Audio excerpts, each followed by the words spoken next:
Hey, what is going on, Sagittarius? Butch Tarot here. I am going to do your 1 week read. It is a general read, so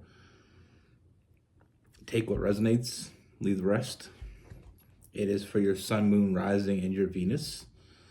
For all you cross watchers, roles can be reversed. Always feel free to comment down below. I'm going to be using the Tarot of Dreams. With all that being said, let's get it. Universe, what message do we have for Sagittarius? What can we see for Sagittarius?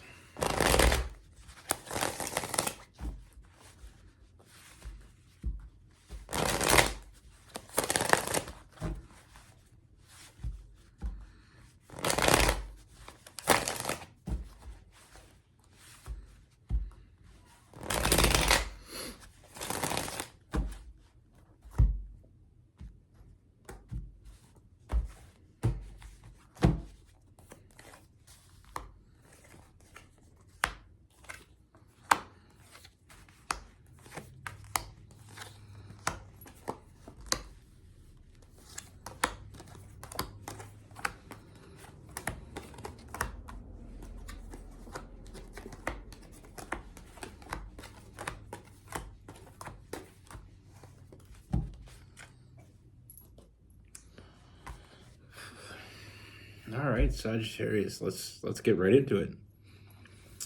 First thing I see, I feel like for some of you, this is someone, I feel like you already know this person, and for some of you, this is someone that you already have some sort of relationship with,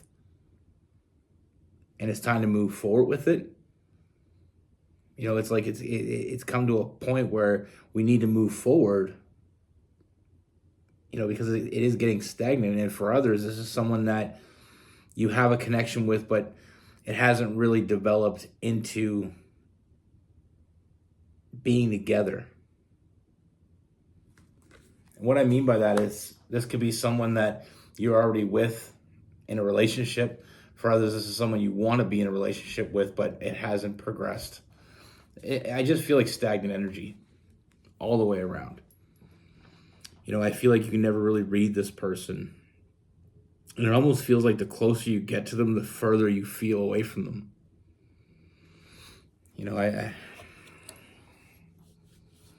First thing I see when it comes to this person and their energy is this self-imposed prison. This anxious energy. With the Eight of Swords, is like I said, I always think of that as like the self-imposed prison, like they're in a prison cell, but they're the ones that put themselves there, and they have the key so they can get out anytime they want. But it's like they lock themselves away from the world. And I feel like there's a lot of anxiety in this person, a lot of stress, a lot of late nights not being able to sleep, because I feel like that connection you feel with this person, they feel it to you as well. They know what they want, but, and here's the big but. I feel like this person, it's almost like they don't know how to be happy.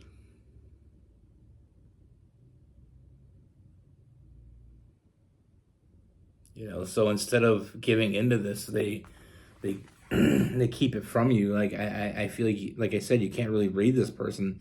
This person is thinking about you and only you. They know what they want, but they don't believe they can have it, or don't believe they deserve it. So they keep it hidden away from you. It's like they're hiding their secrets. And I feel like it causes a lot of issues with you and this person. A lot of chaotic energy. We have that Tower. I honestly, when I see this person, I just see a negative thinker. Overthinking, always thinking about the negative. Paying attention to the spilt cups here and the Five of Cups. Looking at the spilt ones, not looking at the upright ones, seeing the negative instead of the positive. Kind of looking for it. like I said, either they don't believe they deserve to be happy or they don't believe they can be happy. And the stronger this connection between you two grow, it's like the less they give you. I mean, it's a very self-sabotaging energy. This person's very defensive.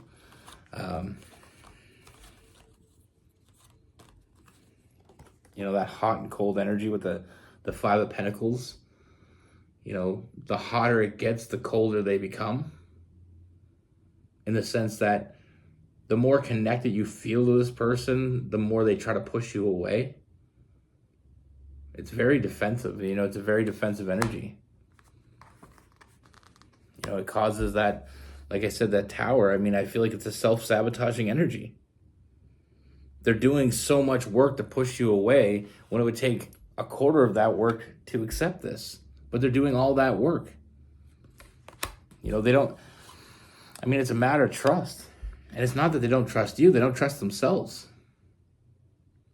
The more they care about you, the less they want to drag you down. And I mean, I feel like this person has a very low self-esteem, or a very low image of their self. It's like they don't think they deserve this. So instead of accepting it, I feel like they're pushing it away.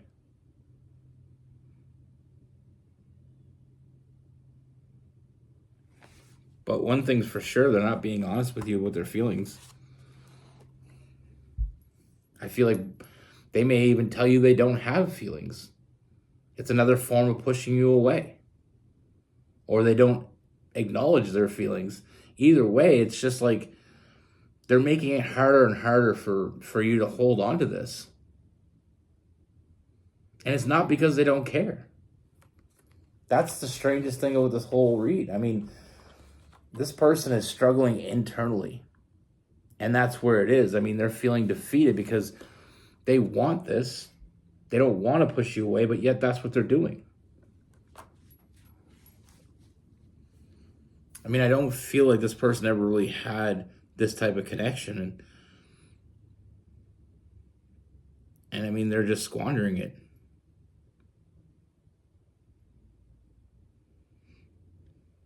I mean, they're letting their imagination get the best of them. You know, they're keeping everything bottled up. They're not letting it out. They're not letting you in. They want to. But instead of putting in the work, they're doing the opposite. They're, you know, like I said, that hot and cold energy with the Eight of Pentacles in the reverse, they're actually working against this. You know, it's one thing to not put in the effort that you should put in, not giving to a situation. It's a completely different thing to actually be working against it.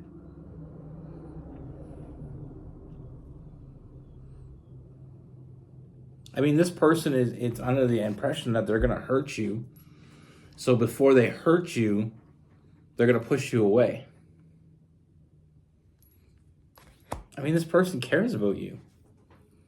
I just don't think they care about themselves.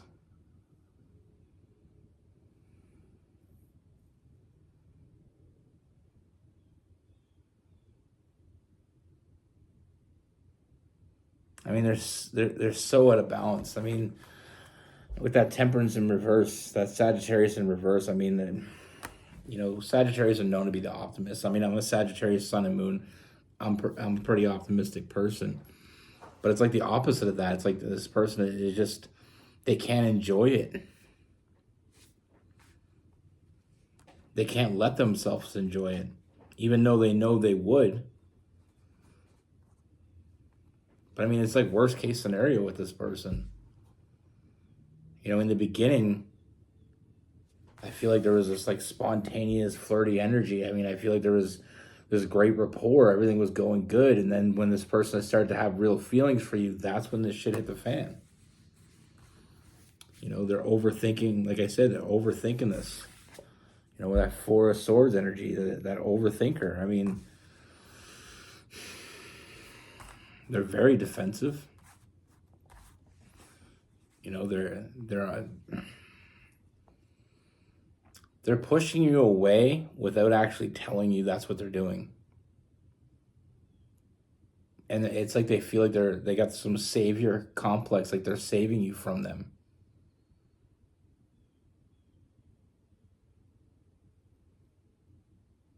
And the more connected they feel to you, the more that they feel drawn to you, the more they kind of feel like they got to push you away.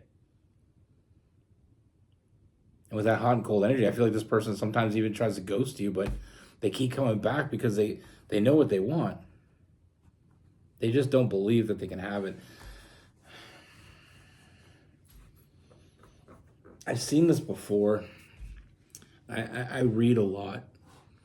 And the human mind, how we think, how we react, all that type of stuff is things that I like to read about because I'm neurology, all these, how things work. But I see this, and it's like some people are so stuck in this like negative energy that they don't know how to get out, and it's almost like they gave up. It's like they're drowning, and instead of like trying to swim, they just lay there. They're just accepting their own fate. But now it's like this person doesn't want to drag you into their, what they're going through. Like they think they're going to fail you before they even try, so they just don't try.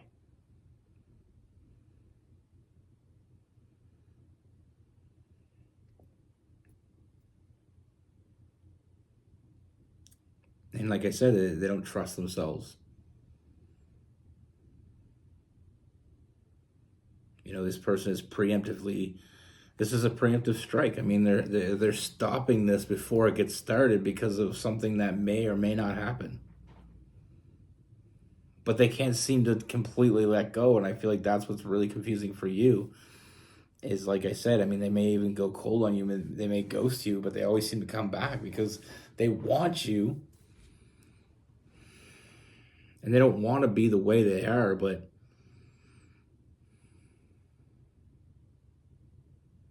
unfortunately, I'm not seeing this changing anytime soon. Now, energies can always change, but right now, as it sits, I'm not seeing this changing at all. I just see more chaotic energy. I feel like like I said, the stronger the connection to you, the stronger they fight it.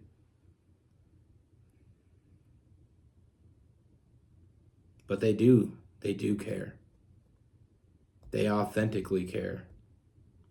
They just have no idea how to show that, and no idea how to accept that. Sometimes when we don't believe we're worthy of love, that shit can really sit in your head, and it gets to the point where you just reject the idea of love because you don't think you deserve it. Even though this person does, I mean, they think about you and only you.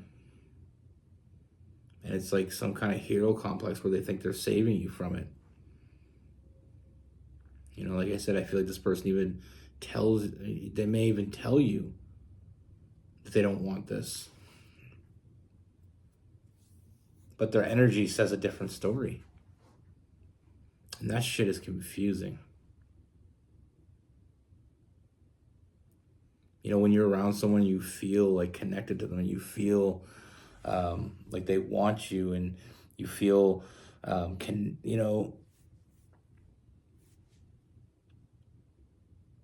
but then they say these things, and I feel like I said, it's self-sabotaging.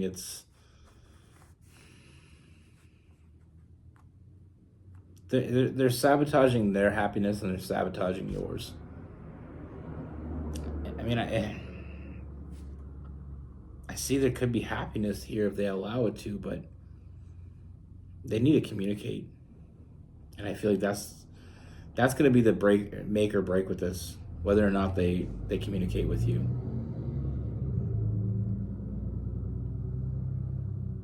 I feel like there's hope, but it's something they have to see it. Now with this person, we have We have Sagittarius. We have Leo. Cancer, Scorpio. We have some Aquarius and Gemini.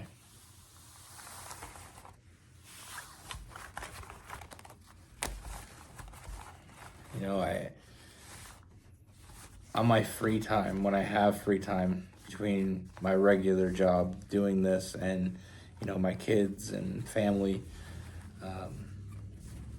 and my manly duties around the house to fix things and do stuff, when I get the chance, I love reading. It's one of my favorite things.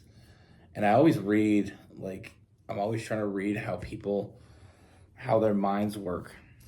And I do it on so many different levels. I read these studies, you know, through different colleges, universities put out. Sometimes I get into like true crime, like serial killers, stuff like that, just to kind of understand how the mind works. You know, and I know like true crime, that sort of thing. I even look at people that, like, I remember reading this one book and it was about these people that do things that they don't need to do. You know, I watched that Hoarder show, just, mind fascinates me. But I remember reading this one book and it was about things that people don't do, like rich people that steal. You know, people, there's one story, it was like a collection of stories. And there's one story with this man that he was with this woman and they were together. They had a place together and everything. And things were getting serious and he really was falling for this girl. So he brought a girl home while his girlfriend was out. And he made sure that she'd be coming home while they were there for her to catch them together. And it wasn't sexual, it wasn't like that. It just had another woman in your apartment. And it was a way to push her away. And it kind of reminds me of this. Not that they did that, I'm just saying. It's so, what people do, it's, you know, and there's so many other things. Like sometimes people test each other, like they make each other jealous on purpose. You know, the mind is a crazy thing. It's fascinating as hell, but I mean,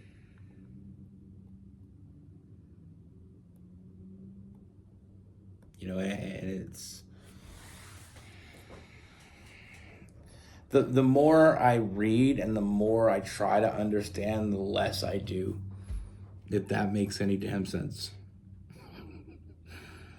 The closer I feel like I'm getting, or I should be getting, to understanding things, the more I feel like I understand nothing.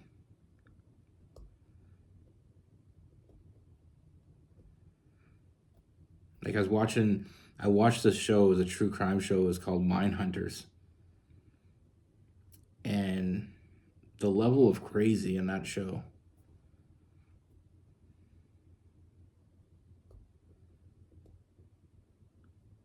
But then you watch these other things, like sometimes I get lazy and I watch shows, but I'm usually watching like documentaries or things that actually kind of, you know, elevate my mental state, like something that teaches me something. I don't really like a lot of shows that kind of just, you know, I don't like shows that I feel like I'm stupider after I watch them. I don't know why I'm telling you what I watch and read, but I guess it's just this kind of energy kind of sparked this whole thought in my head. And sometimes when I'm talking, I'm the most random person you'll probably ever meet. for me to stay on track for 15 minutes is a challenge. But I mean, I have one thing that is relevant to this read is I'm a catastrophicizer. I think I made that up. There's a thing called catastrophizing, and I don't know what it means when you're the person that does it. Are you a catastrophizer? Either way, I'm getting better at it, but I feel like this person may have a touch of that as well, because sometimes with me, I'm always thinking about the worst possible case scenario. I don't live my life by it. This person, I feel like, may live their life a little bit more by it. Like, it's like worst case scenario. What's the worst possible thing that can possibly happen? I was bad for it when I was young. I still think about it now, but I do things even though I think of the worst case scenarios, I still do them. I still do the thing that I want to do, because I'm not going to let that set me back. I'm not going to let that control my life. I've grown. I'm a big boy now. Anyway, I've been rambling for like 4 minutes, so be good. Take care. Stay safe.